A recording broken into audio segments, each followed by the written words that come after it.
Welcome to Crescat's live market call featuring our macro and activist mining research. I'm Kevin Smith, Crescat's founder and chief investment officer. Before we get started, please refer to our important disclosures pages on the screen now. These can also be found on our website at crescat.net and in the description on our YouTube channel. Our live market call is about sharing timely, macro, and newsworthy geologic updates, both the positive and the negative news across our holdings as they arise. These videos represent the opinions of Crescat as a mining and exploration industry advocate. Our objective is to share the overall geologic progress on our activist strategy in creating new economic metal deposits in viable mining jurisdictions around the world. If you enjoy our videos, please click on the like button. Make sure you are subscribed to our YouTube channel. Also, to get notified of upcoming episodes, you can follow Crescat Capital on Twitter for ongoing macro research and important news updates on our activist metals positions. If you want to learn more about Crescat's investment strategies, we encourage you to reach out to Merrick Iwahashi. His contact information is on the screen now and can also be found on our website at crescat.net. So let's get started. Today is an exciting day, and it's okay to be happy from time to time when metals prices are going up. That's okay, and we're happy here at Crescat today because we own a lot of silver and gold and copper. It's most of it is in the ground among our companies. Yes, we've got gold, silver, and copper in the ground, and man, do we have a lot of it. And so, it's okay to be happy on a day when silver prices are up and gold prices are up, and the junior mining stocks are moving up at the same time. It's not it's not overconfidence. It's not hubris. It's just okay to celebrate sometimes. And we think there is a lot more excitement still ahead. Look, my section is going to be pretty short today. Both Tavi and I have to leave early for some calls that we have scheduled here before the market close. And Quentin will be finishing up as usual, but he'll be doing it solo today. So look, I just want to review here this part of our presentation that really talks about the different exposure that we have to exploration mining around the world, to gold, to silver, to copper in our portfolio. And we do have an internal intrinsic value model that models all of our investments and our exposure and provides what we believe is a fair and reasonable value for what we think our portfolio is worth at the current metal prices. And we have in our however, as a lot of you have already recognized, now that there is a new SEC marketing rule in place, we can't get on and pump up the excitement about future appreciation potential and what we really believe our stuff is worth, because there's a new SEC marketing rule, and we can't talk about how much we really think this stuff is worth. But you guys need to understand that we too apply a pretty rigorous evaluation model using Quentin's geologic estimates about what the expected future resource will be at all of our targets, and we have a deep exploration portfolio, including 78 different companies. 59% of these companies we believe have bona fide discoveries. And what does that mean? Well, it's Newmont Mining's criteria for what a discovery is, and that's 3 or more 100-gram meter gold equivalent intercepts from drilling results. Now, drilling results may not be an official 43-101 compliant resource, or reserve, but it's the pathway to getting there. And many of our companies do have reserves and resource already official in place. But But what we're talking about is our geologic estimates based upon the drilling progress to date and the targets about what we think the metal endowment really is likely to be among our portfolio. It's a moving target. There's always new drilling in progress. We have 114 drills operating around the world now expected among our portfolio companies over the next year. This is more drilling than all of the major gold mining companies combined in terms of greenfield exploration drilling. Exploration. Why exploration, Crescat? Why are you guys focused on these junior mining stocks that are highly risky, and some of these things are penny stocks and micro caps? And why not just buy Newmont and Barrick? What are you doing? Well, this is exploration is where the real value is created in this industry, in our opinion. It's where the billionaires create their billions. And our chief compliance officer told us, well, you can't make that kind of a statement, unless you're going to be able to back it up. Well, we can back it up. Exploration, whether it's Pierre Lassonde, Eric Sprott, Ross Beatty, Tom Kaplan, Robert Friedland, these are the billionaires in the mining industry who made their money on the exploration and discovery side of the marketplace. And this is where we are focused. If you were to invest in just one or two mining companies, you would be taking extraordinary risk.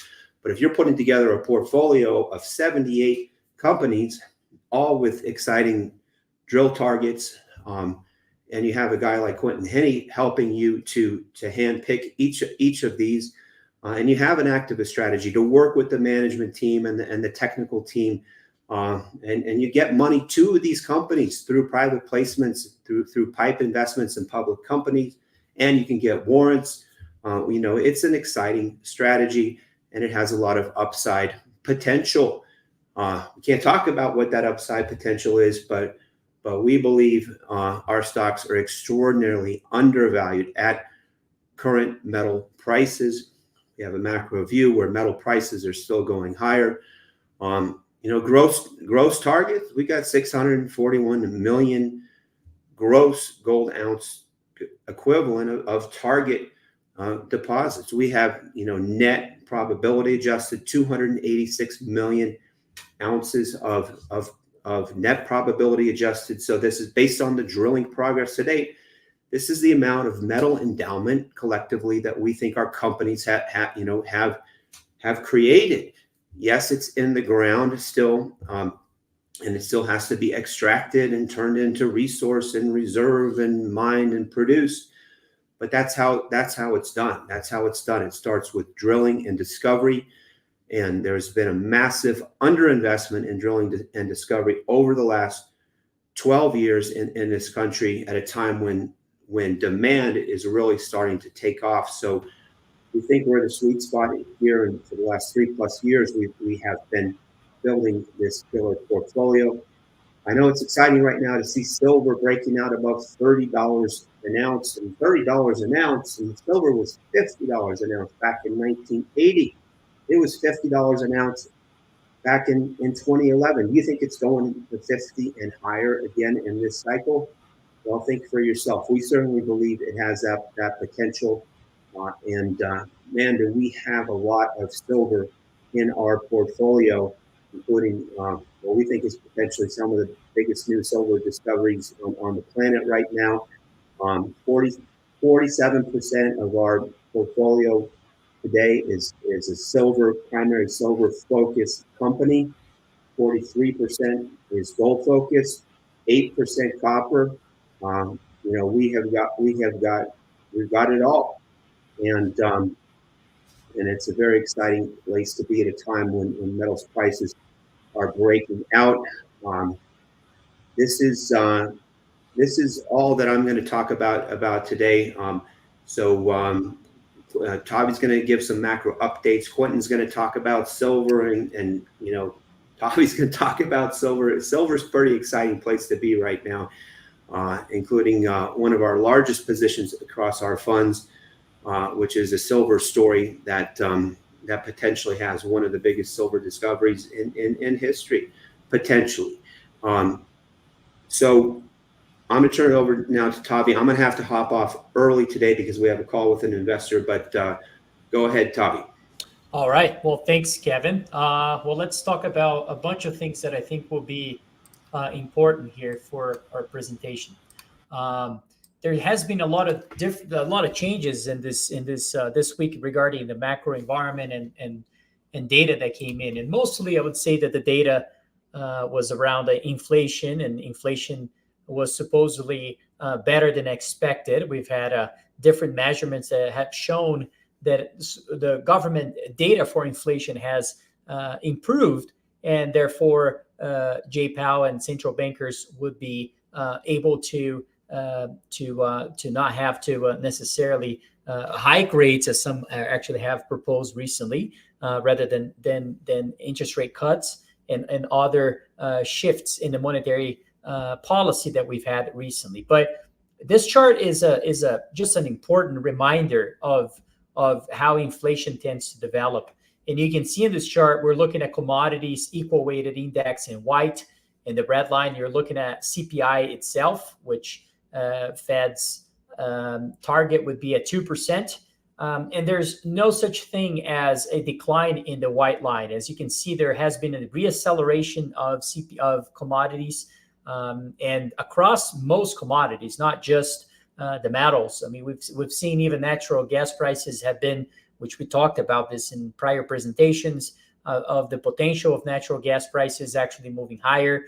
And there has been other prices of even some agricultural commodities that have moved up. A lot of focus on cocoa, but if you look at other commodities, especially in the soft area, you will find that they have been pressured to the upside in prices, and therefore that creates this upward movement in equal weighted index that is yet to actually impact inflation in a large way. So I believe that this correlation is real.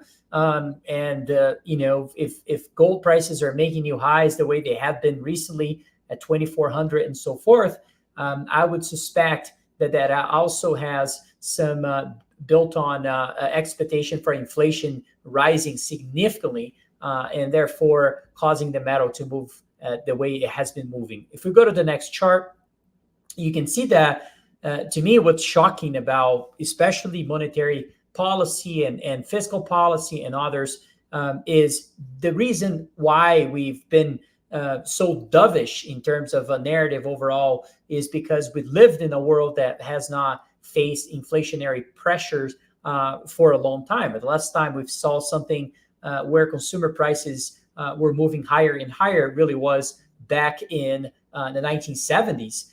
And since then, policymakers have sort of lost their notion about how to behave when prices begin to rise. And so we're seeing things in different ways. So there's the increase in fiscal stimulus, Inflation Act types of policies where we probably would never see something along those lines back in the 1970s, where policymakers are much more aware of how fiscal spending tends to create inflation. But as you can see in this chart, what is important is that it shows that money supply now, I've shown charts of monetary base increasing, but even money supply is starting to rise recently. And so those are all sorts of ways of looking at monetary dilution, which we have been big proponents of how this world of lack of discipline monetarily and fiscally speaking is where we are in today, and why we want to own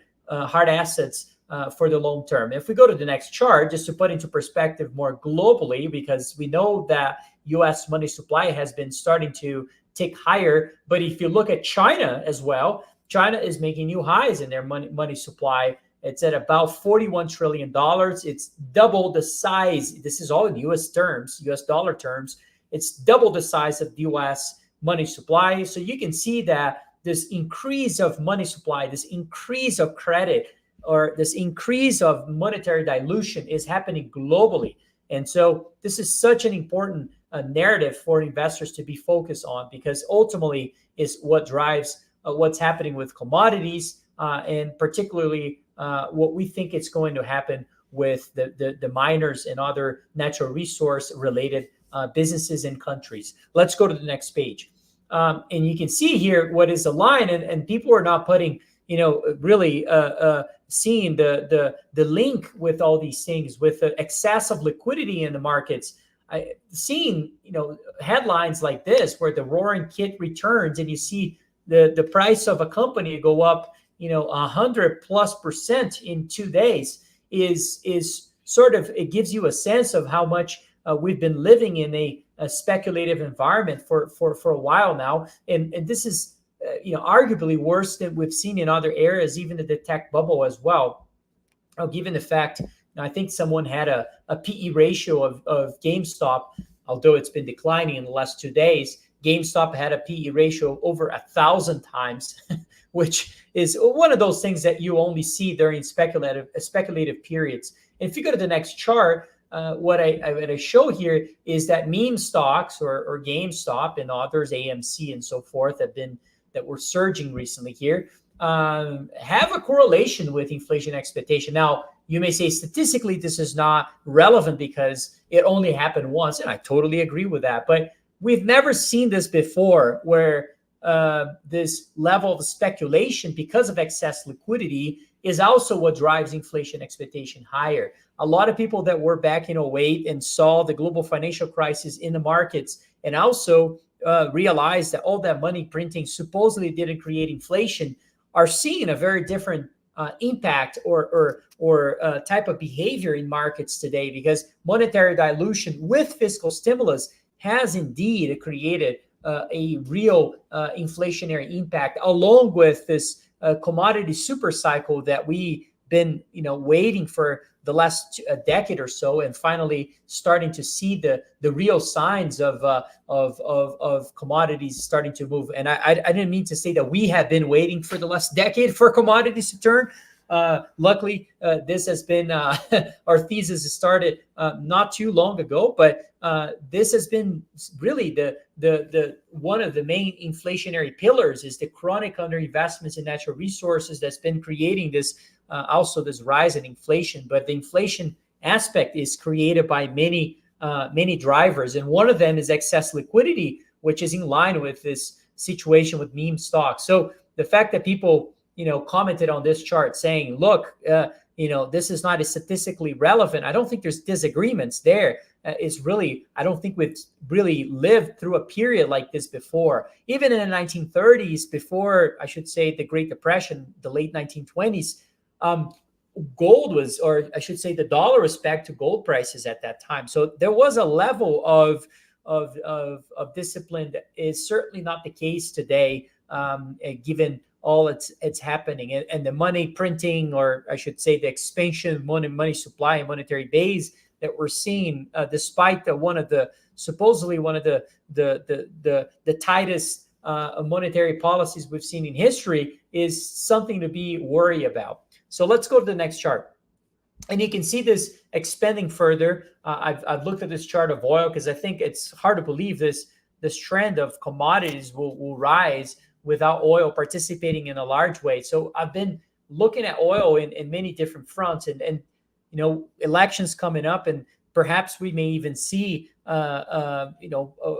changes in terms of even the strategic petroleum reserves becoming a strong priority for the current leadership to try to reduce oil prices. And what is interesting about this is that, as you see here in this chart, there's a link between crude inventories and actual WTI prices or oil prices. So oil prices are in white, and you can see crude inventories are in red, but they're inverted. So you can see that the higher the red line goes, it means that the crude inventory is shrinking. And it makes sense. As we see the inventory shrinking, it should pressure the price of the commodity higher. So as we can see here, even if the potential for maybe SPR selling or strategic petroleum reserve sales in the near future, it would certainly actually drive the white line much higher. And so that gap that you're seeing, or the divergence between those two lines, to me is just an opportunity that the white line is likely to follow that red line, and still also build even more this inflationary impact we're seeing in the economy. Let's go to the next chart. And so manufacturing spending, we've had actually a very similar chart in our letter regarding the construction that we're seeing, electrical construction, the revamp of electrical grids. I think Elon Musk has been very vocal on this. What he breaks down into three parts: the demand that is coming from electrical vehicles, and then you'll have electrical heating, with places like New York now banning even gas stoves and others, and probably other states will follow a similar pattern. And the third one is artificial intelligence. That there was an interesting thing that I saw the other day, where for every search that we do on ChatGPT uses about 17 times more the energy consumption than Google. And so, a Google search. And so that puts into a perspective as well of how much more we're going to need of consumption through this artificial intelligence trend that we're seeing as well. If we go to the next chart, the way that we presented this in our letter was really looking at the construction boom that is likely to also, but we haven't seen yet the same pattern happen through the commodity space, meaning capital has been flowing into construction, but not flowing into the supply of materials. And what is it going to happen? Well, we're probably going to see a shortage of materials. So that's why we're seeing metal prices likely, not only metal prices rising recently, but likely to continue to rise, given this supply and demand mismatch. The demand coming from what I just said, construction and electricity demand, and the reshoring. If anybody reads the Wall Street Journal today, had at least 4 articles talking about the deterioration of the relations between U.S. and China. The fact that Microsoft had their employees actually leaving China, being mandated to actually leave China. I guess some of the employees could actually choose to live there. They're fine; they could live there, but they've been instructed to leave China and live in other places like Australia, South Korea, and others, Singapore. And so those issues, tariffs that we're seeing now, not only with the potential for Trump's reelection, but also even from the Biden administration, creating tariffs on Chinese products coming into the U.S. So all those policies are extremely protectionist, and they raise the inflation pressure in the economy. And so therefore the reshoring is becoming more and more relevant. And as we see that occurring, we can see even more construction. I think this red line is actually poised to go much higher in my personal view. Let's go to the next chart. And so you can see that the consumption, even from a CPI perspective, if you look at the components of the inflation, government inflation index that they use, you can also find that if you look at a 3-year annualized change for electricity prices, they've been rising drastically recently. And they also sort of appear to be very similar to what we saw back in the 70s when we had the oil embargo, the Iranian revolution. There was a commodity super cycle in the early 2000s, all the way to the mid 2000s. And so, what's happening today, it's what they call the electrification, the data centers, the AI, electric vehicles, and onshoring, and you name it. There's all sorts of things really creating the green revolution, creating this blue line to start rising. And perhaps we haven't seen anything yet. And I think this is going to become more and more an important and fundamental driver for the inflation thesis over time. Let's go to the next chart. And what is somewhat shocking, but at the same time opportunistic, is looking at this chart. Is we're seeing gold prices surge to levels we have never seen before. 2,400 is a price, a record price for the metal. And despite all that, we are not seeing the ETF of GLD show the same level of growth in the AUM. The assets under management remain 24% lower than the prior peak. And so just imagine if 60-40 portfolios and all these Western vehicles, investment funds that tend to find allocation towards the metal through these types of ETFs like GLD, just imagine if those folks start to actually buy the metal or buy an allocation or deploy capital into gold because of many reasons. And I've shown charts like in the prior presentation. I've had a chart of how gold is for the first time in 45 years showing a better volatility profile than U.S. Treasuries. And U.S. Treasuries have been losing value in the last 2 to 3 years to a magnitude and degree that we haven't seen since the 1970s. And if the whole thesis to buy Treasuries is because the economy cannot sustain higher interest rates, then I would say that a much better way of exposing or expressing that view would be through the metal itself, is because we need some level of restoring of this financial repression at some point, because the economy is so indebted that it will allow likely hard assets to perform much better than even financial assets, especially the treasury market. And so this is very important, because who has been buying gold is in the next chart, is central banks most likely. The freezing of the Russian central bank assets has caused a surge in the gold accumulation process from most central banks. And I think that this is just the beginning. And we've had many charts showing why we think this is the beginning. And one of them has to do with looking back in history and seeing how often or during other periods when how much gold allocation did central banks have in other periods in history. And we saw up to 75 to 80% of their balance sheets. At some points, it was even 100% during other times. But even in the 70s, it was somewhere close to 75%. And so where are we today? About 19%. So we're early stages of that accumulation. And there was some articles on Bloomberg and in Wall Street Journal making the point about, which I think it's very misguided, this type of analysis, saying that central banks have lost appetite for the metal at 2,400. This is not true at all. We're seeing one of the largest buying sprees for the metal this year alone, this quarter alone, that we've seen in history. And not only that, I believe central banks have a very different mandate than a traditional portfolio manager or investor or trader. They're not looking for a 20 or 15% return. They're not looking for quick returns here.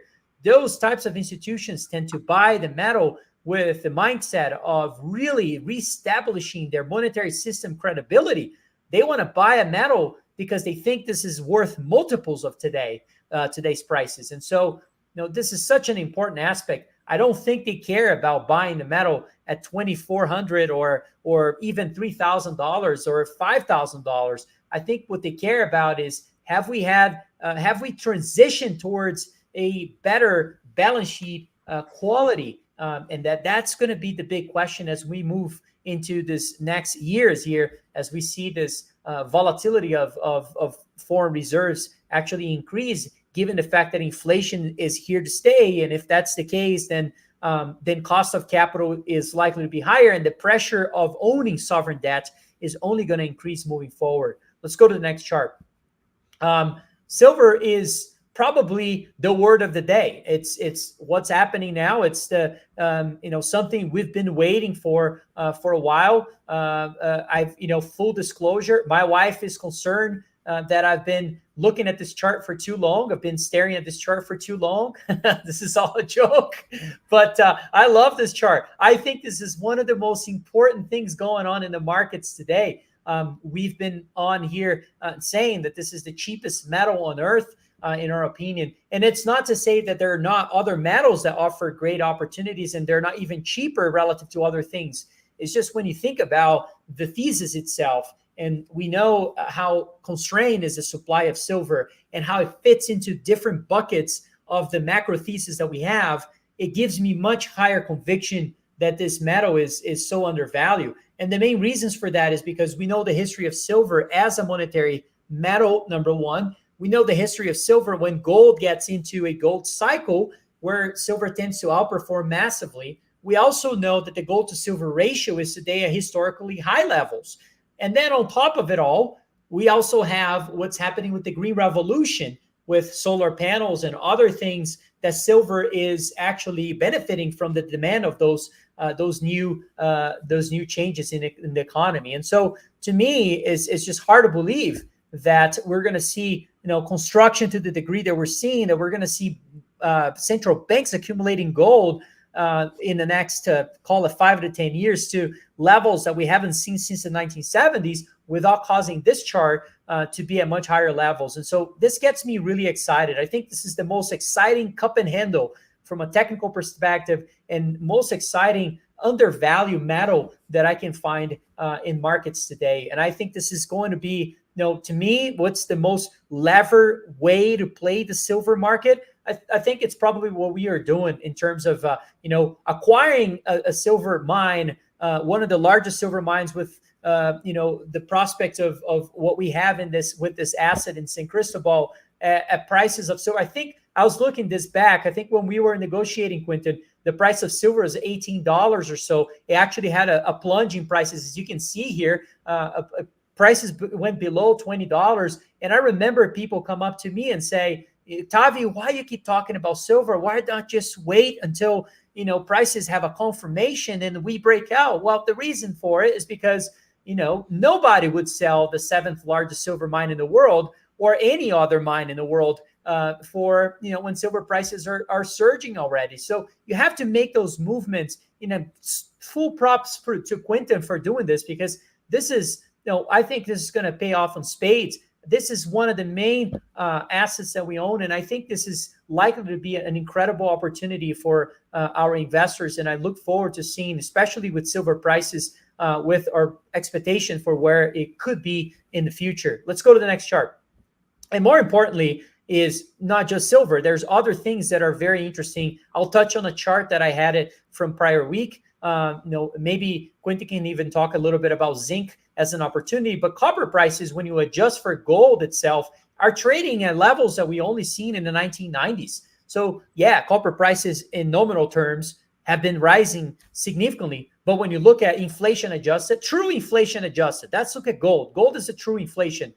It hasn't gone anywhere. And so my belief is that we were also going to see this metal outperform massively, even gold. That doesn't make me bearish on gold. That just makes me even more bullish on copper. And so if we go to the next chart, because we got to build a narrative, we got to look at things from a supply and demand perspective. I gave you the demand sort of case. Well, what is the supply case? Well, in the oil space, we have Saudi Arabia, the Middle East, as places that have a very large production to oil relative to the rest of the world. In the copper space, the closest we can get to that, which is about, I believe it's about 27% of the total copper production in the world today, comes from one place. It's called Chile. And if you look at the Chilean production, annual production today, it's at a 12-year low. Wow.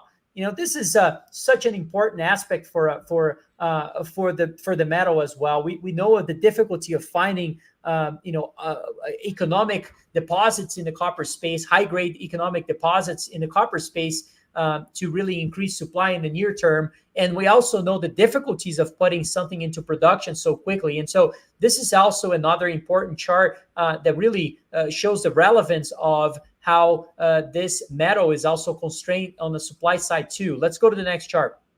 And so, talking about what is hated in the markets, we've seen copper mines starting to show some improvements in terms of the prices of the share prices of those companies. And, that's the red line that you're looking at. And, there's this new thought about people that they always have this view that things are different this time. There's always something new that investors get hung up on with a very short history memory in terms of what's been happening here in the last few decades. And what is remarkable is seeing the metal prices actually surge and people thinking that the miners are not going to benefit from that. I mean, I just don't understand those types of analysis that we're hearing nowadays. And when I see this, is such an important aspect. Copper mines or miners have already started to move in a very significant way. And to think that gold miners are not going to move, to me, it just seems ludicrous. I do think that we're about to see some of the best margins that we've seen in the history of this industry. And let me tell you one thing, the miners are hungry. They are hungry for more and more ore because there have been, especially in the gold space, been depleting their reserves for a long time. I showed a chart prior week as well showing that one fourth of the existing reserves in the gold space are actually refractory, which means they're extremely hard to be produced. And so they're hungry for new discoveries. This is where we've been investing in deploying our capital in new discoveries that we actually, some of Kevin was referring to, we actually have already found some incredible discoveries in our portfolio today. And I think that those hungry, larger miners that are making money are seeing the price of their shares increasing is going to trigger one of the largest M&A waves that we've seen in the history of this industry. So let's go to the next chart. And so there you go. And so the time to be bearish in the mining space relative to gold was maybe 2 to 3 decades ago. We're actually at the very bottom of this most likely. And if you look at this chart right here, we've been in a downward trend for so long. And guess what? We're very close to a major breakout where we see not only gold really moving, but the miners actually really starting to lead the way to the upside and really attract capital from investors. I think this is about to happen here. And this is why I'm paying so close attention to this chart specifically. Let's go to the next chart because it's even more interesting. If you think that the miners will outperform gold, imagine the juniors outperforming the seniors, which we haven't seen yet. And that's a domino effect. And guess what? We're already today, don't tell anybody, but today we're seeing a breakout in the juniors versus seniors. So maybe I spilled the beans here, but you can see here that I think this chart is only getting started. I think we're going to see a lot more of this in the near, call it in the next 5 to 10 years.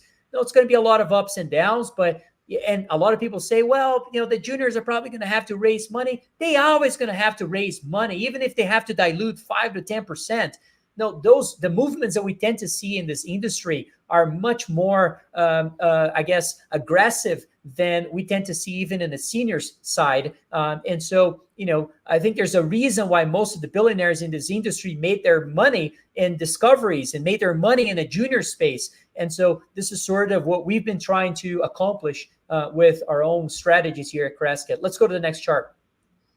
And so finally, just from a macro level, the idea of buying a small cap and a micro cap name relative to a large cap name is interesting from many fronts, not just from a mining perspective, but even if you look at the overall market. If you look at overall markets, the valuation of a small cap company versus a large cap company has never been so dislocated since the 1970s or the early 2000s.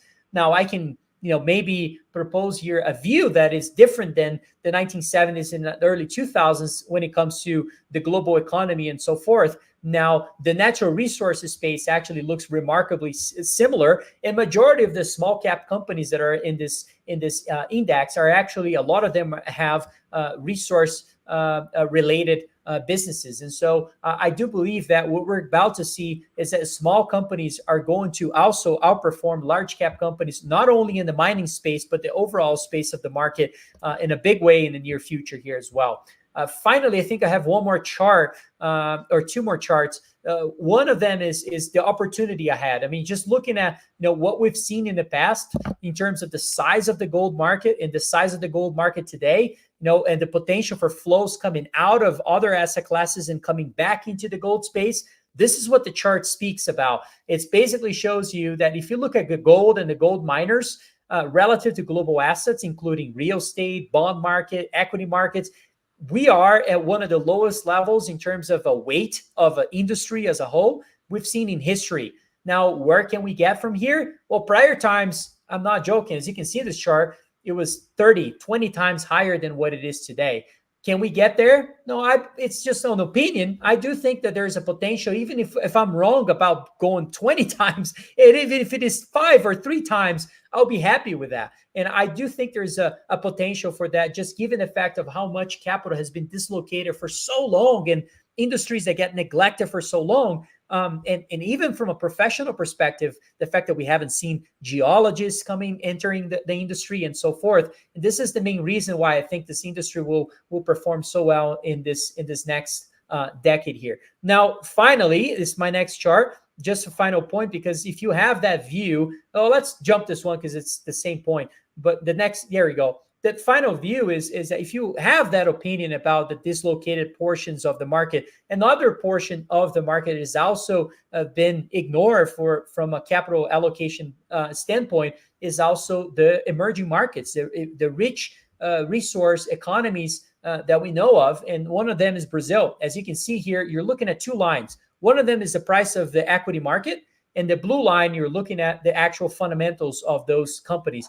And you can see a big divergence between the two, which means that those companies just got a lot cheaper. Not only because prices have gone sideways, but because also their fundamentals have been surging recently. And where do I think we go from here? Well, if I'm right about commodities and the cycle for commodities overall, particularly in the mining industry, where the Brazilian market is so heavily weighted in energy and mining, I would think that the white line is going to follow those fundamentals at some point. And so we've been very bullish in emerging markets, emerging market currencies, and Canadian currency relative to the US dollar, and obviously the mining industry itself. I think this is my last chart. I got to go as well with Kevin, join Kevin. So I'll leave it up for Quinton to talk about, hopefully he will talk about silver. Maybe. I don't know. All right. Thanks, Tavi. Look, I'm going to solo it today. This is a little dangerous, and it's hard to follow up and act like that. I have never seen Tavi so excited, and Kevin, quite frankly. But look, it does feel like this is a resounding turn. Today and actually all week, I would say. We got to keep things in perspective. I don't necessarily like to see asymptotic price rises. That's usually a sign that things could pull back sharply too. But I think in general we're going to see an uptrend. It feels like we're going two steps forward, one step back, instead of maybe more like we were a couple years ago. One step forward and two steps back. But I am going to follow up with the silver discussion. I'm going to pick up where Tavi left off. Go to the next slide. I haven't shown this thing for a long time. I've shown the gold one for many, many different broadcasts, but this one for silver, I haven't shown, I think, since May of last year. So basically a year. And this is a 23-year look at silver prices. So this looks way back to 2001. And it shows at the top the silver price on a monthly basis. Those are candles on a monthly basis. And then on the bottom, we have the MACD also on a monthly basis. The histogram is the green and red bars that you can see down there at the bottom.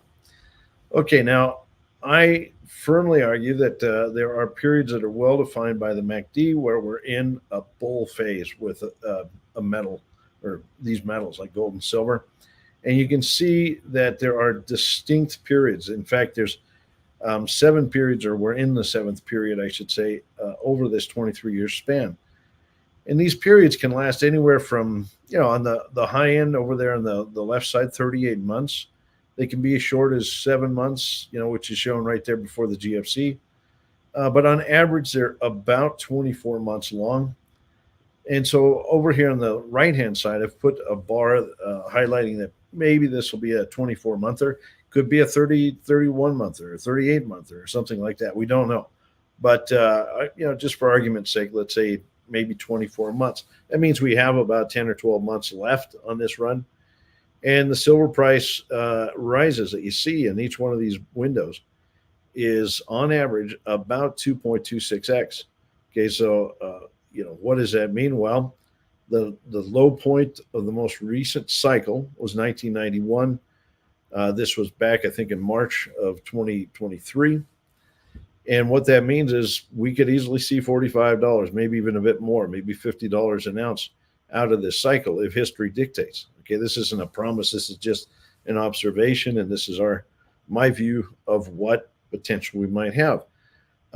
I guess one thing I would emphasize is that we generally see a greater appreciation in silver price over these periods than, say, we see in gold. Okay, these are actually more robust. I think for gold, it's like 1.7x or something like that. This is 2.26x. So we get a lot more lift when silver does its thing. And it also tends to go very steep, very quickly. You'll see a number of points across this chart where silver basically just does a hockey stick and goes almost straight up. Okay, and we seem to be in one of those right now. Okay, now notice the MACD. We've really just only seen one robust bar down there just for this past month. Okay, so to me, that's early innings. If you look back at some of these other hockey stick periods, especially that one around 2010-11, that thing was a multi-month, rise, and we could see that here, guys. I mean, if it goes to 45 and we see just kind of a continual appreciation in value, you could see a very, very strong silver market for a few months here. That's wonderful news because silver really does need a lot of capital investment. And I think seeing this phenomena, this price rise here, is going to help stimulate some of that capital to come into this space. All right, now let's go to the next slide. Let's talk about how we leverage, we'll call it returns for our shareholders using silver. And the way we did this is to buy a mine. Okay, we actually finished the acquisition of Minera San Cristobal back in February of 2023. We have now been the owners of the operation now for about 16, 17 months, something like that. And we're doing well. We're doing very well. Okay, we've created a huge amount of value because when we struck the deal, we basically leveraged the deal so that we borrowed money against the concentrate inventories to buy the mine. It's kind of like buying a grocery store by borrowing money against the groceries inside the grocery store. It was that kind of a situation. So we, as equity holders, we are seeing a significant uplift in the value as time goes on. And that's just from the rising metal prices. Okay, but we got more. Okay, we got a lot of leverage with this acquisition. We also have our exploration stories. Don't forget, and I've talked about those even recently. I've had 2 sessions in the past month or so where I've talked about our silver investments in the public space and even a few private ones that will soon be public. And those are also going to give us a tremendous amount of lift. But right now I want to talk about San Cristobal. Go to the next slide, please. This is taken from our deck at San Cristobal, and it's simply showing where we rank in terms of silver production worldwide. Okay, this is silver production per mines. Okay, so not companies, but on an individual mine basis. All right, so you can see that Silver Institute, they never have the correct data for us. I'm not even sure how they source their data, but basically we produced about 12.6 million ounces of silver last year in 2023. And that would actually rank us number 8 on this chart. Okay, so we are the 8th largest silver producer. Kid you not. Little old Crescat and a few other people pulled together and bought the 8th largest silver producing mine on earth. Wonderful story, wonderful, situation, how we financed it, which really gave us even more leverage, but does it stop there? Well, no, we think, given the fact that there's been virtually no investment in this asset for many years, that we can throw a bit of money. In fact, we can take some of our free cash flow and we can reinvest it in the operation and grow from here. Okay, so what does that mean? Well, we have a lot of projects that we can develop. I mean, there's everything from optimizing the current operation. We're doing that right now. We expect to increase silver recoveries. We could add 2 or 3, 4 million more ounces of silver production per year just with optimizing the mill in its current status. Okay, that's huge. Okay, how else can we add value? Well, we're going to go out and drill new targets around the existing mine. Okay, this mine has not seen any significant exploration of any sort since, say, 2006, in nearly 20 years. Okay, we're going to go out and test new targets. What does it mean? Maybe we find more ore. Maybe we extend life of mine, things like that. That's a wonderful outcome. even if we don't find immediate targets that generate ore, we have huge stockpiles of low grade that we think we can process as well. So there's already value built in there.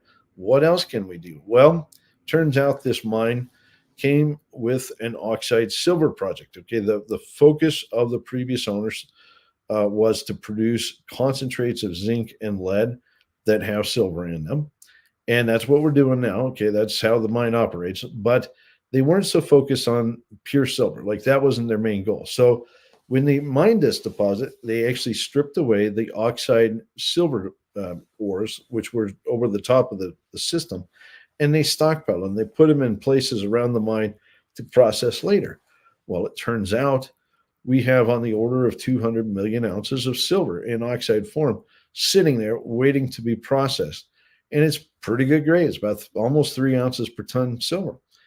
We have a huge project. In fact, once it's built, it will be the largest silver oxide operation on Earth. Okay, and that's how we think we can grow. So that purple arrow on the right hand side there, sure, we can add perhaps 10 plus million ounces of production just from that. Okay, where else can we get it? Well, we're exploring on a bigger scale. We're exploring targets around the bigger area, and we have made a significant discovery. If anybody wants to learn more about that by becoming an investor in Crescat, we can talk about it further. Okay, I'll leave it at that for now. But we think we have a significant new silver discovery that might lead to, we'll call it a new mine that's probably on the order, say of the existing mine. So San Cristobal 2, we'll call it. All right. Again, that's going to add production. Okay, so we think we can grow. So that purple arrow, while it's very speculative pie in the sky talk, we think we can grow to make this operation perhaps the largest silver producer on Earth. Crazy, but true. Okay, wonderful outcome, wonderful for our shareholders. If you want to learn more, you know who to talk to. Let's go to the next slide.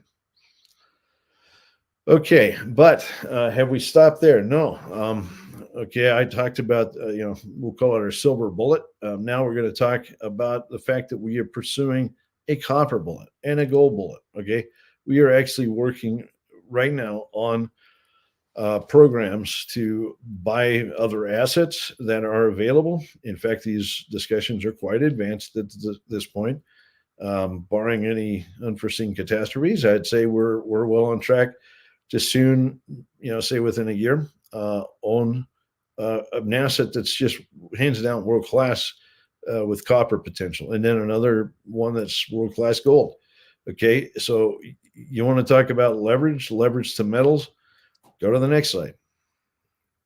We are going to add more leverage and this is mainly speaking from the side of our investment thesis where we get into private companies where we buy mines.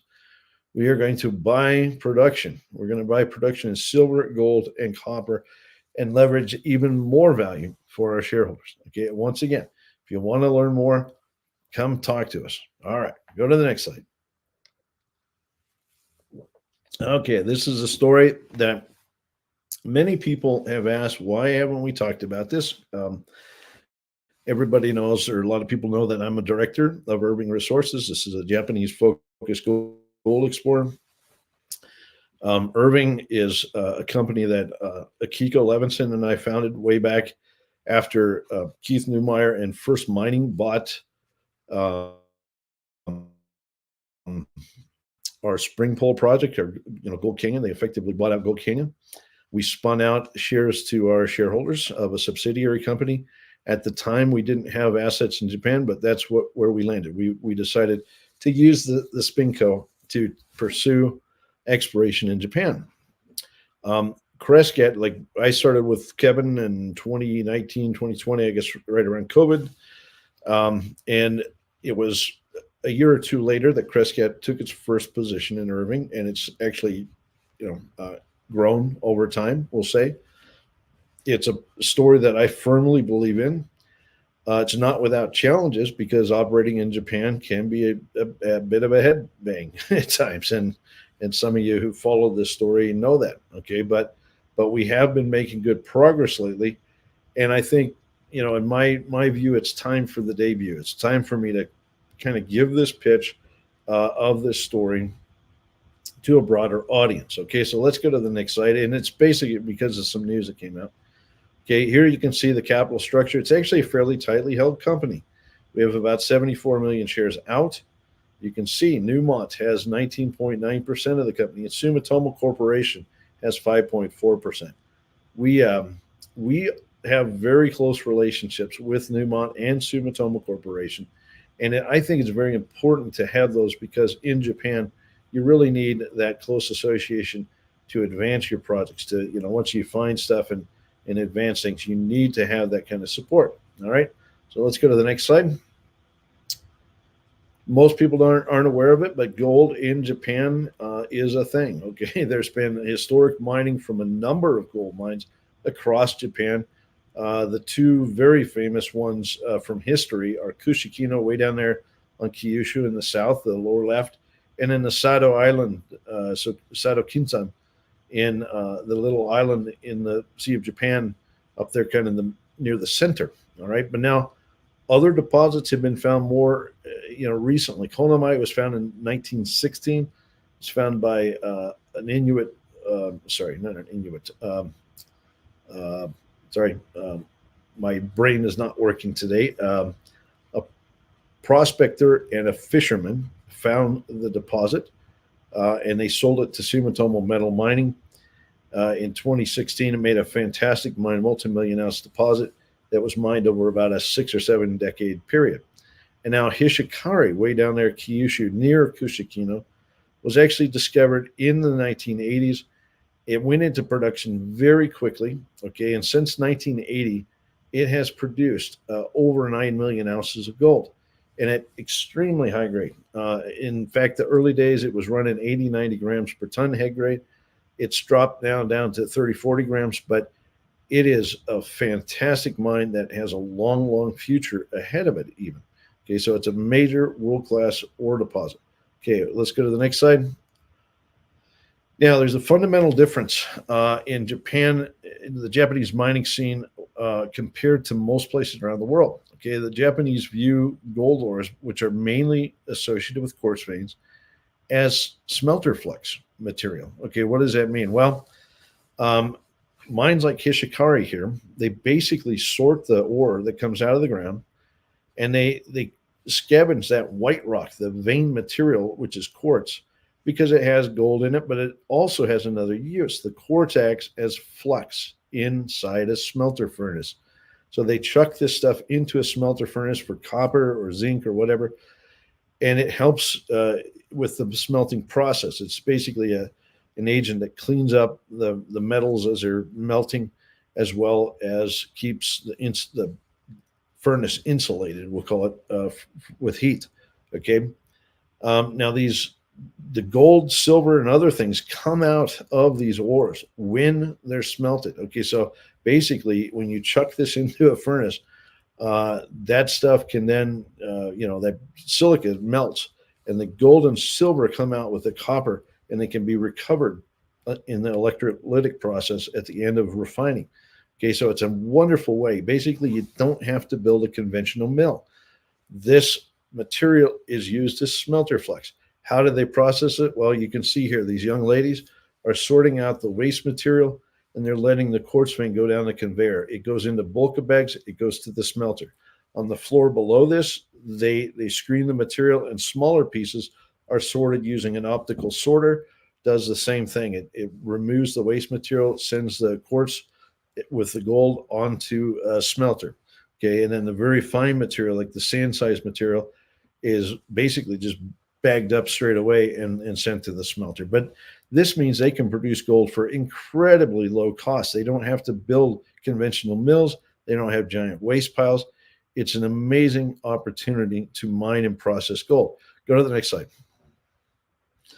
Okay, this is what gold mining looks like in Japan. In fact, that image in the upper right-hand corner is the Hishikari mine operation. Okay, you could drive down the highway next to this, and you'd think you were going past a carport factory or a diaper factory or whatever. It looks like a widget factory. It's in the middle of rice paddies, There's no waste piles. There's no tailings dam. There's no, indication this is a mine even. Okay, you would not know it's a mine, but this is the way Japanese operate. They do it in a very clean, efficient way. Okay, this is how and then the photo in the lower right, that's Konami up in Hokkaido. And you can see it's been thoroughly reclaimed. There was no indication of tailings and wastes of any sort. It's a very, very clean setting. It's now closed, but they've done a fantastic job. This is how Japanese view mining. They keep it very clean, very environmentally friendly. Let's go to the next slide. Okay, now the smelter flux industry in Japan is big. They have many, many smelters, base metal smelters all over the country. There's many mining companies, or I should say metal producing companies. These are mining houses that have basically become smelting houses. And they do a lot of metal trading. So that's the Japanese main business. Why? Because they want to support the industries in Japan with the metals they need. Okay, so Mitsui, Sumitomo Metal Mining, Sumitomo Corporation, Nippon Mining, et cetera, all these companies have smelters scattered throughout the country. And all of these things use on the order of tens to thousands of tons, up to a few 100,000 tons of silica-rich rock, okay, for smelter flux. Therefore, there's a huge demand for this material. Let's go to the next slide. Okay, so Irving, what are we doing? We've been drilling up in Hokkaido, and I think we're to the point where we have found a significant deposit, and it's drawn the attention of JX Metals. That's the old Nippon Mining. JX Metals Corporation and Irving signed an MOU, or basically announced they're talking with each other a couple of months ago. And those discussions have progressed. I think soon we'll see that reach fruition. And you're going to see this project that we've been working on more from being just an exploration play to a potential smelter flux operation. And it happens because you have to build connections with these big mining houses in Japan to make this happen. Okay, so we are very fortunate to have, and Akiko's been working very hard to build those connections and have the ability now to move this forward. Let's go to the next slide. I'm going to have to scoot faster here. I can see. Okay, what are we looking for? First of all, we're looking for low sulfidation epithermal veins, hot spring deposits, okay, in the ground, especially in areas where there's volcanism, like Japan. You get a lot of hot fluids moving around. The magmas inside the ground warm up the waters, and those waters often collect metals out of either the magma itself, or they can pull them out of the country rock inside the ground. Anyway, those hot fluids then find cracks and fissures, and they work their way up closer to the surface. They generate geysers and hot spring pools, just like you see here in the photo. Anybody that's been to Japan knows there's hot springs all over the places. So these things are forming still today. Like Hishikari is only like 1 million years old and change. Okay, it's basically yesterday. Okay, these things are still forming across Japan, but there are just a myriad of these deposits to be discovered. Okay, and these hot spring deposits, as you go down in the ground, you can see a transition. Up at the top, there's what we call a center body. Okay, and that's where the fluids came out, and they flow across the surface, and they deposit a lot of their minerals, especially silica, to produce high silica rock. So there's some of that silica that we need, all right? And then if you chase the veins down, the red things down into the ground, those are also made of silica, but they're higher and higher grade as you go down in the ground into the boiling zone, and where there was a lot of dynamics going on inside the hydrothermal system. That's where you deposit the really high-grade material, okay? So the main precious metal zone is actually often a few hundred meters, like 300-400 meters below surface, all right? So we have preserved on our property several of these systems, okay? And we've drilled enough to know, yep, they're there, and yep, we can probably mine them, and yep, now we have a partner to do so. Let's go to the next slide. Okay, this is simply an image showing the Hishikari mine, and it's just a quick image that I want to show to convey a typical Japanese situation here, where you have veins, which you can see over here in the cross section on the right-hand side, but they don't actually come all the way to surface. They're kind of blind. They're basically buried underneath the ground, and they tend to occur right at the unconformity between the sedimentary rocks, which are the Hatchet rocks, and then the volcanic rocks, which are the other rocks that overlay the top. Okay, that's the kind of sweet spot you want to be in Japan. And at Hishikari, very, very high grade veins were discovered. It's an amazing discovery. They actually were drilling this thing, and the government was drilling it. And they had a budget. It's an interesting story. They had a budget where,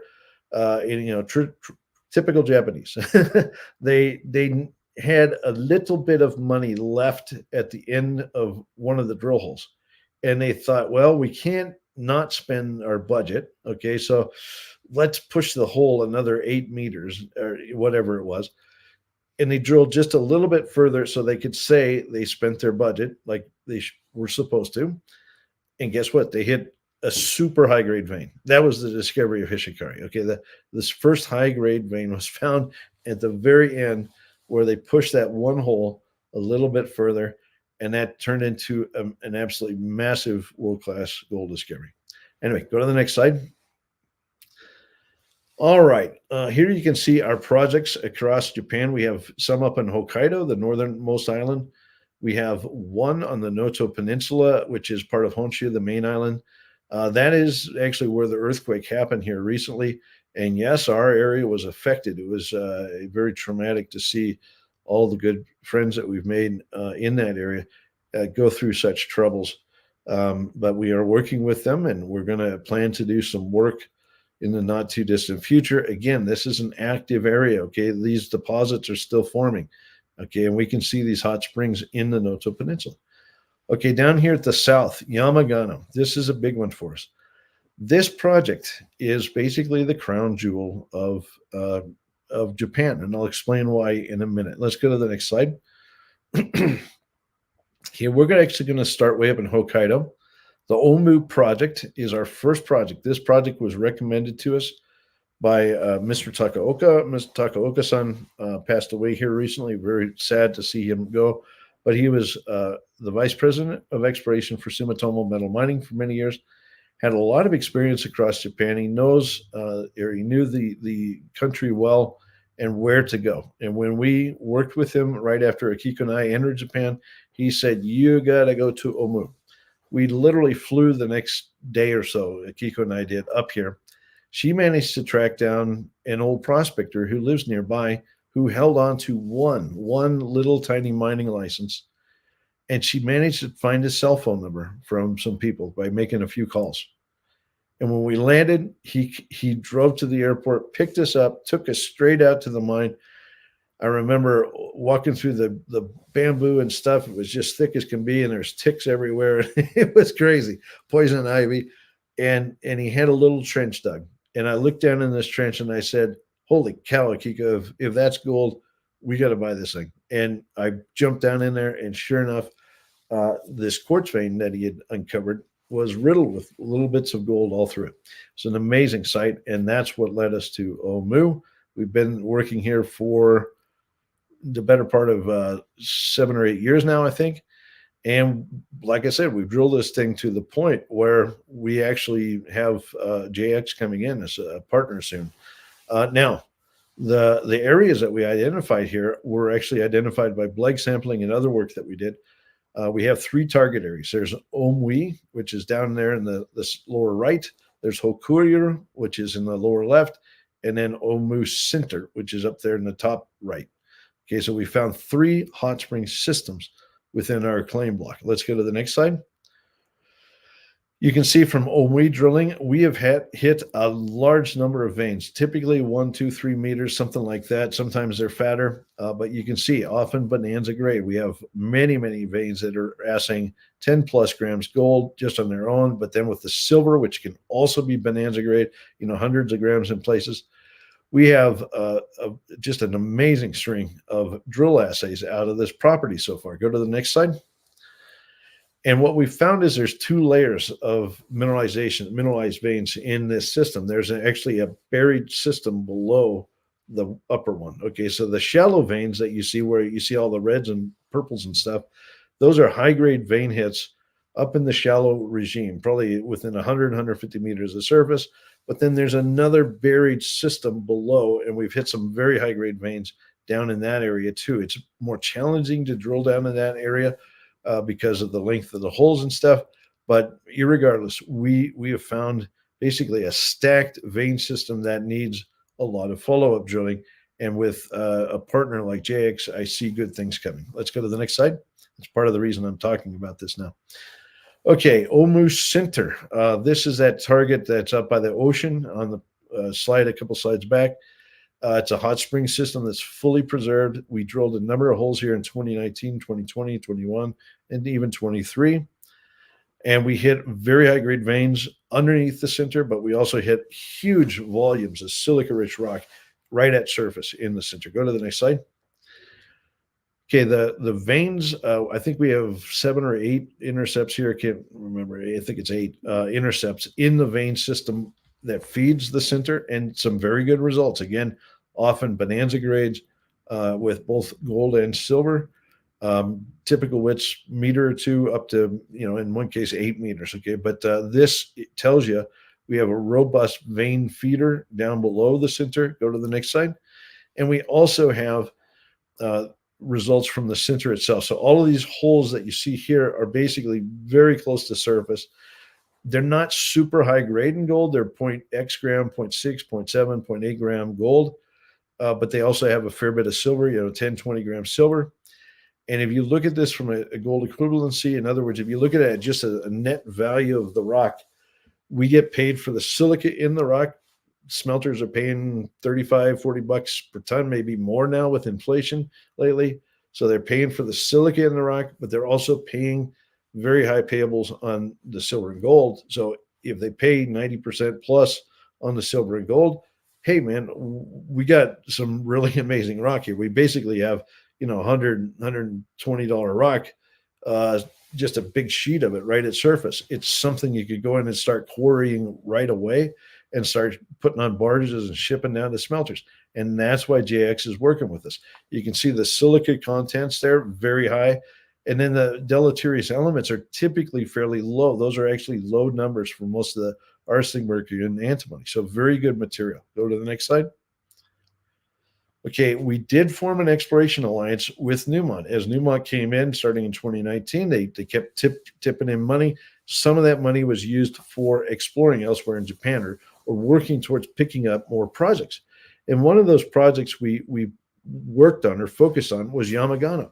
Yamagano is down in the southernmost island, Kyushu, in Japan, and it belongs to a very famous family, the Shimatsu family, which if you read the history of Japan, basically these were the folks that defended the emperor back in the day, and they were rewarded by being granted lands and this gold mine and so forth. This has basically been in their family for eons.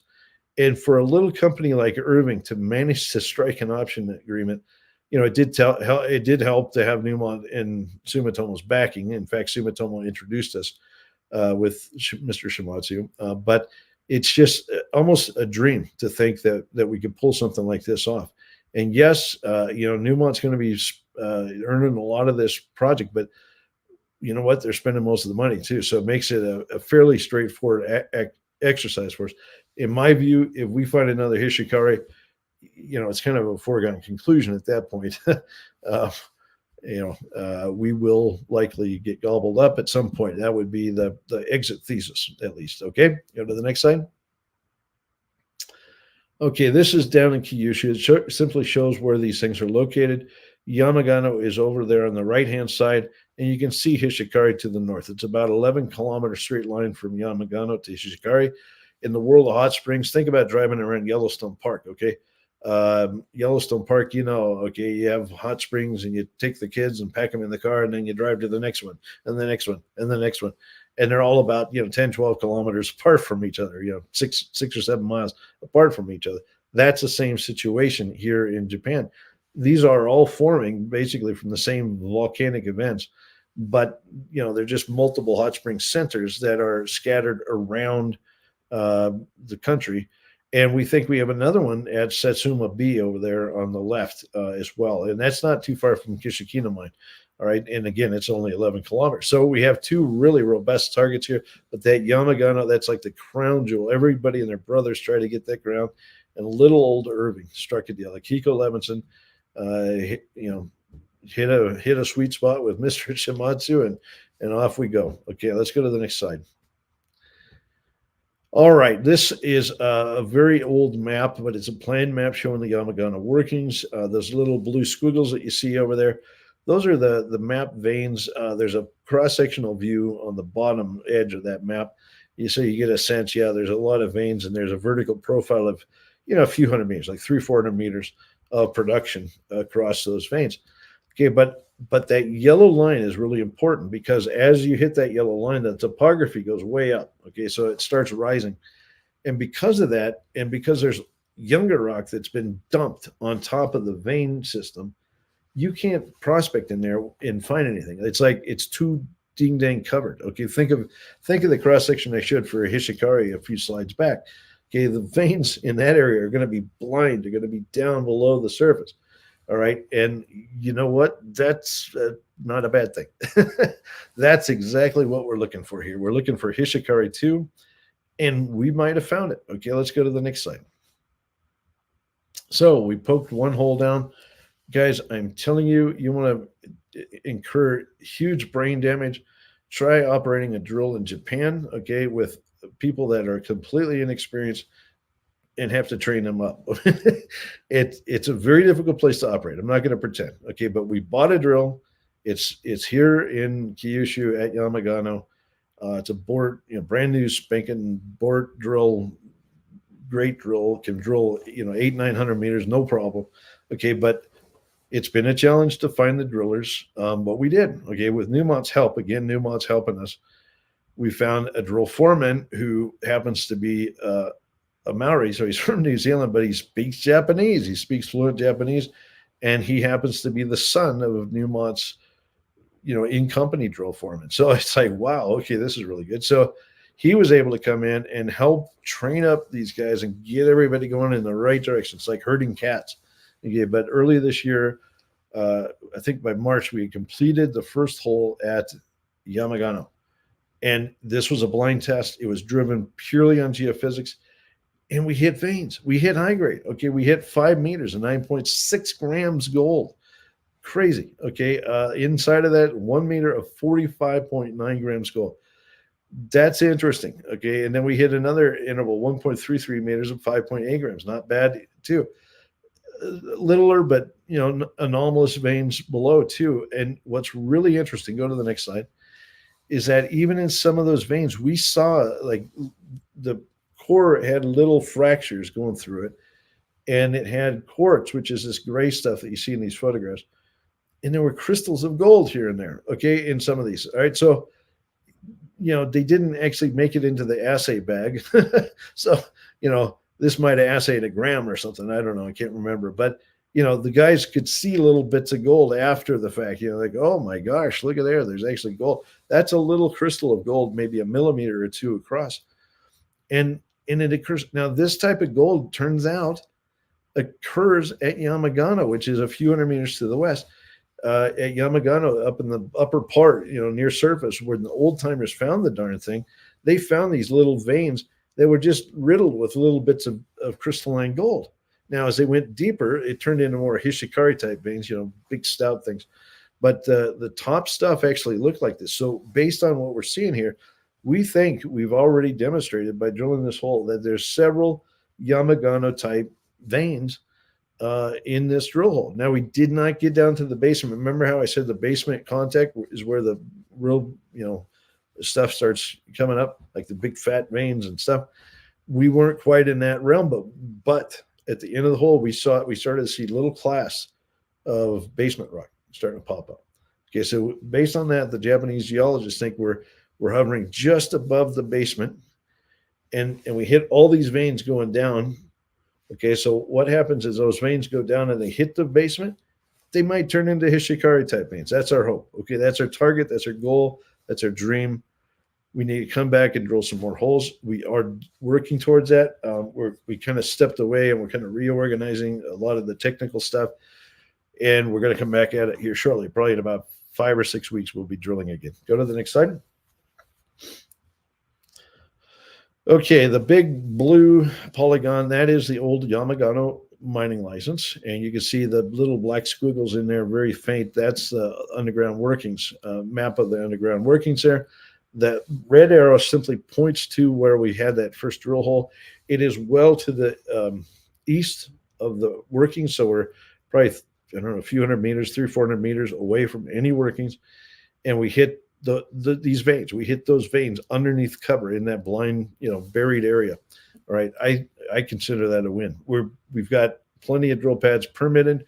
We're going to drill more targets. There's actually multiple targets here. What are the targets? Go to the next slide. This is what they look. There we go. We did CSMT again with Newmont's assistance. We did very detailed technical work. AMT in this case to identify structures, cracks, we'll call it, in the ground where there's changes in resistivity. So the red and the blue, are different types of rock or different resistivity responses. And then there's a near vertical boundary between the two. Well, guess what? That's where we hit these doggone veins. And that's where we're seeing the gold and stuff. And that thing projects downward. Imagine if that thing goes down a couple hundred meters, 200-300 meters, there might be a Hishikari straight down below there. Okay, so we're going to come back at this, and we're going to give this thing a bit more of a test here, because this is exciting stuff for a first pass drill program. First hole to hit that kind of gold is very encouraging. Go to the next slide. Okay, that's a vein at Hishikari. Now that is down into the sedimentary rock. So this is what we're targeting. Okay, we want to find a vein that looks like that. In this case, it's a really well banded vein that saw some brecciation, basically got broken up after it formed. But the black rock on either side, that's the country rock. That's the sedimentary stuff. We think things like this could be down there at depth along those resistivity gradients as they project deeper in the ground. And they clearly go down, straight down. So there's a lot of runway on these things. Let's go to the next slide. Okay, Snowline. They are going along, man. This is a very aggressive announcement about start of program. I think this is probably the earliest. I think usually they start towards the end of May. They're starting mid-May here, but they got 25,000 meters planned. Basically, this is just a mic drop type announcement. Okay, we're going to go drill the XYZ out of this place. They're saying they're going to go in and drill a lot more at Valley, but you can see they've got other targets, including on the Einerson. What is that? That's Jupiter. Maybe other targets too. And then, we've talked about this. They have umpteen zillion little targets around, not little, they're big targets. They're Valley scale targets around the property, both at Rogue and Cynthia, and all of these properties have reduced intrusions. Okay, they're building a second 50-person camp. Wow, that's commitment. Woohoo! Okay, this is going to be a big ding-dang deal. I would predict that they're going to make multiple discoveries of new reduced intrusion systems. They're probably going to follow up on some of the drilling up at Jupiter, and they're probably going to test some other things. Okay, and that's on top of what they're doing at Valley. Valley, I think by the end of this, they're going to test that area on the northeast side and see what's under there. Test where the higher grades plunging to the east and some other things, a little bit of infill here and there. They're going to have that thing dollied up here where they can put a resource around it by the end of this program, I'm sure. Okay, so wonderful to see. This is the excitement of the year, I guarantee you. Let's go to the next slide. Okay, Intrepid had news out. I thought they had put out all their drill results in the first release a couple of weeks ago, but it turns out they have more. And I don't know if they have more beyond this or not. I don't know exactly how much they've done. But they had some really nice assays once again. Again, most of the holes they've been drilling so far are relatively shallow. Okay, they're relatively shallow, but they've hit some very good grades of copper and gold. In all of the cases, go to the next slide. In all of these there we go, headline holes, you can see, like if you use about 0.7% copper equals 1 gram gold and do a little mental math there, you can see every single one of these is 100 or hundreds of gram meter holes. Okay, so there's your 3 discovery holes. Boom, boom, boom, right there. No question, this is a significant discovery. Yes, there's historic drilling here, but I think these guys plan to go and flesh it out to a greater detail. And I hope to see them drill some deeper holes as time goes on, because as I told everybody a couple of weeks ago, these systems can persist to great depth, like Bisbee, which is not too far away. Okay, so they're basically skimming the upper part of this thing. Lots more runway, but these are fantastic results to get started with. Go to the next slide. And I think this map just simply shows where these drill holes come from.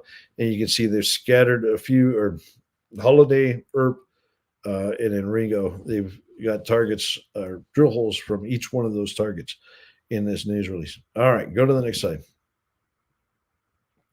Okay, Tectonic put out news this week. They want to demonstrate to the world that the drill results that they got last year, which were good in my book, can be heap leached. Okay, they did test work on historic core, but now they have fresh core out of the ground, and they want to do heap leach analysis on, or heap leachable testing on this core.